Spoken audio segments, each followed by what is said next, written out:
Bismillahirrahmanirrahim. Assalamualaikum warahmatullahi wabarakatuh. Dan salam sejahtera cikgu ucapkan dekat semua anak-anak murid cikgu yang tengah tengok video ni. Yang dekat rumah, cikgu doakan korang sentiasa sihat-sihat sahaja dan sentiasa jaga kebersihan. So untuk kelas kita kali ini sama jugalah, kita akan jalankan macam kelas-kelas minggu lepas juga, iaitu kelas secara online. Rakaman video ini kita sambung terus daripada apa yang kita dah belajar minggu lepas, iaitu untuk minggu lepas kita dah masuk untuk tingkatan 1 bab 5, betul tak? Tamadun awal dunia tajuk dia. Lepas tu kita dah masuk 5.1, tajuk subtopik 5.1 iaitu 4 lokasi tamadun awal dunia. 4 lokasi dia. Tamadun Mesopotamia dengan tamadun Mesir Purba kita dah cover. Lepas tu sekarang ni untuk kelas kali ini kita akan cover tamadun Indus dengan tamadun Huang He ataupun tamadun Huang Ho. Lepas tu cikgu nak recap balik peta dia, kedudukan dia. Yang ini ialah lokasi dia, tempat-tempat di mana terletaknya tamadun-tamadun ni lah. Kita refresh balik. Yang warna biru belah sana ialah tamadun Huang He, yang warna oranye ialah tamadun Indus, warna pink ialah tamadun Mesir Purba, dan yang warna hijau tu ialah tamadun Mesopotamia. So untuk tamadun Mesir Purba warna pink dengan tamadun Mesopotamia warna hijau tu kita dah cover untuk minggu lepas. Lepas tu sekarang ni kita akan cover untuk tamadun Indus dengan Huang He terus. Jadi kita terus masuk dekat tajuk tamadun Indus. Ini slide yang menunjukkan carta aliran peristiwa dekat berlakunya tamadun Indus ni.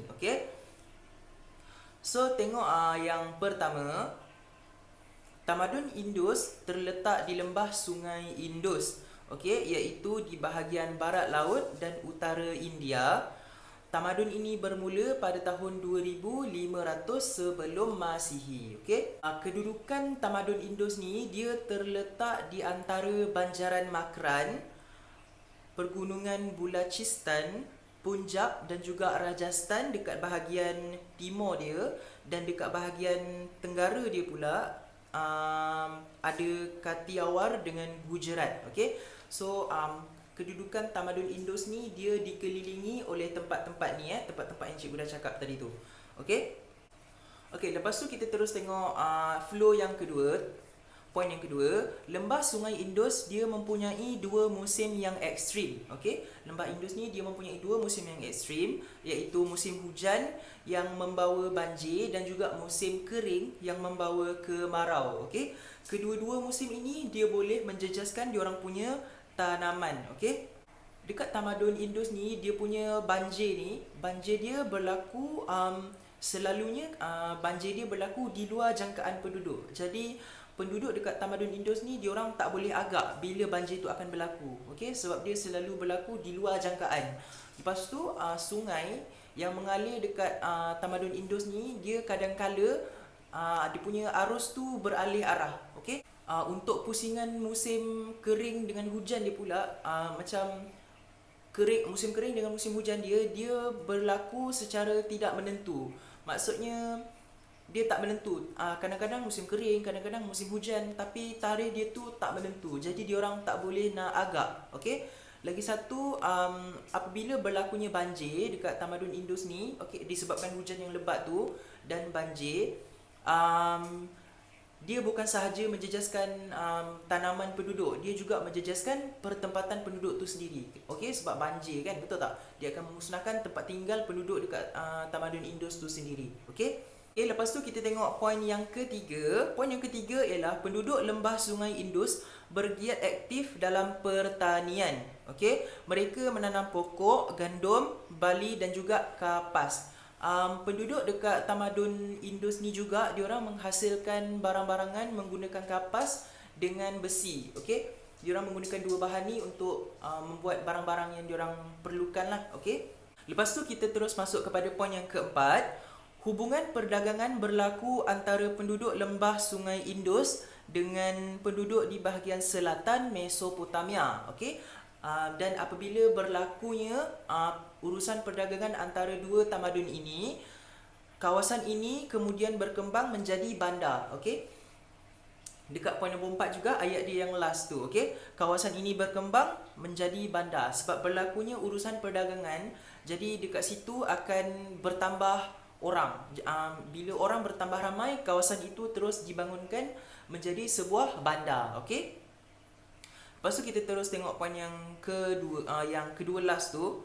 Kelima, terdapat dua buah bandar terancang yang terkenal yang dibina dalam tamadun ini, iaitu Mohenjo-daro dengan Harappa. Dua bandar yang terkenal ni iaitu Mohenjo-daro dengan Harappa. Okey, menariknya pasal kota Harappa ni, Harappa ni ialah sebuah kota.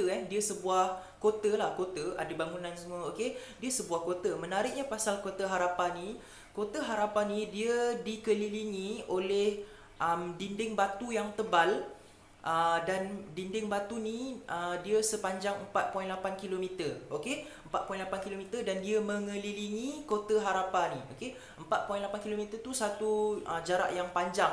Jadi dia mengelilingi kota Harappa ni, dinding batu yang tebal ni dia mengelilingi kota Harappa. Sebab apa? Sebab dia nak melindungi kota Harappa ni daripada banjir. Okey, dia nak mengelakkan kemusnahan yang diakibatkan oleh banjir. Jadi sebab tu diorang bina dinding yang tebal ni. Lepas tu dalam kota Harappa pula diorang bina benteng pula. Dalam kota Harappa tu ada benteng pula. Dah dikelilingi dinding dekat luar, lepas tu dekat bahagian dalam tu ada benteng. Benteng ni tujuan dia apa? Benteng ni bertujuan untuk melindungi keluarga diraja dalam kota Harappa tu. Okey, jadi keluarga diraja ni diorang macam dapat special treatment lah. Sebab ada benteng lagi untuk lindungi keluarga diorang. Okey, keluarga diraja tu. Lepas tu kita terus tengok poin yang terakhir untuk tamadun Indus tu.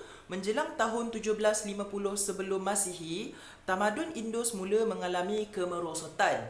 Pada tahun 1970 pula, ahli sejarah diorang buat kajian, diorang research. Lepas tu diorang jumpa apa yang menyebabkan tamadun Indus ni jatuh. Apa yang menyebabkan kemerosotan tamadun Indus ni. Okey, sebab yang diorang jumpa tu ialah imej satelit menunjukkan terdapat pergerakan pelat bumi. Apa itu pelat bumi? Okey, kita tengok poin berikutnya.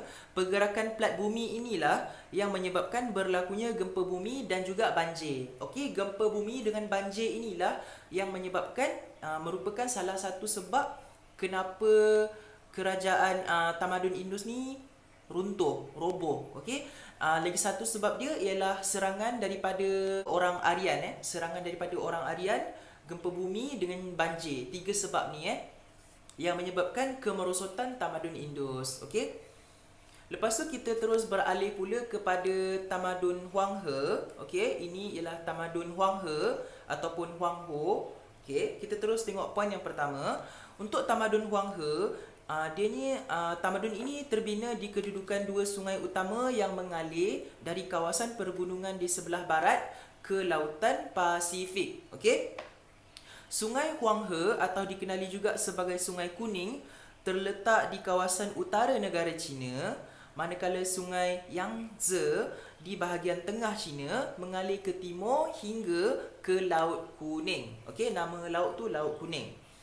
Okey, apa maksud perkataan Huang He tu? Okey, perkataan Huang He ni bermakna Sungai Kuning yang menyimpan banyak lumpur kekuningan yang subur. Apabila diorang ada lumpur kekuningan yang subur ni, diorang bolehlah usahakan pertanian diorang. Okey, pertanian diorang akan jadi lagi subur. Okey.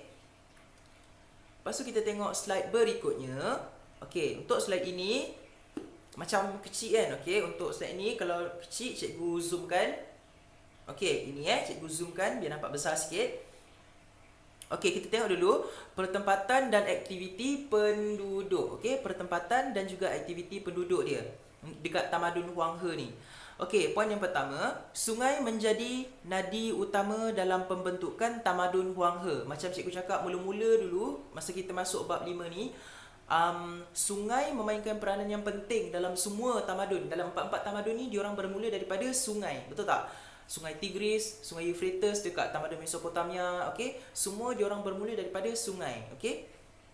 Sama juga dekat tamadun Huang He ni, sungai dia menjadi nadi utama dalam pembentukan tamadun dia.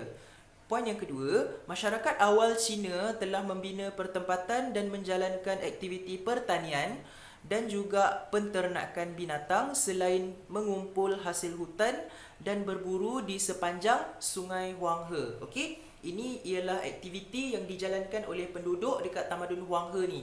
Diorang ada jalankan aktiviti pertanian, diorang ada menternak haiwan, diorang juga mencari hasil hutan, berburu dekat Sungai Huang He tu, okey, tangkap ikan. Ini ialah aktiviti-aktiviti penduduk dia lah. Seterusnya, penduduk di kawasan ini turut menghadapi banjir. Okey, macam dekat tamadun Indus tadi, penduduk Huang He pun ada mengalami masalah banjir itu juga disebabkan oleh limpahan air sungai Huang He yang menenggelamkan keseluruhan kampung yang diorang duduk ni. Okey, so diorang pun ada masalah banjir juga macam dekat tamadun Indus tu. Lepas tu kita tengok kerajaan awal dia. Okey, dalam tamadun Huang He ni ada 3 kerajaan awal, iaitu kerajaan Xia, kerajaan Shang dengan kerajaan Zhao. Okey, 3 ni. Tahun-tahun dia berbezalah, okey. Kita tengok dulu poin yang pertama. Tamadun Huang He telah bermula kira-kira 4000 tahun sebelum Masihi. Okey.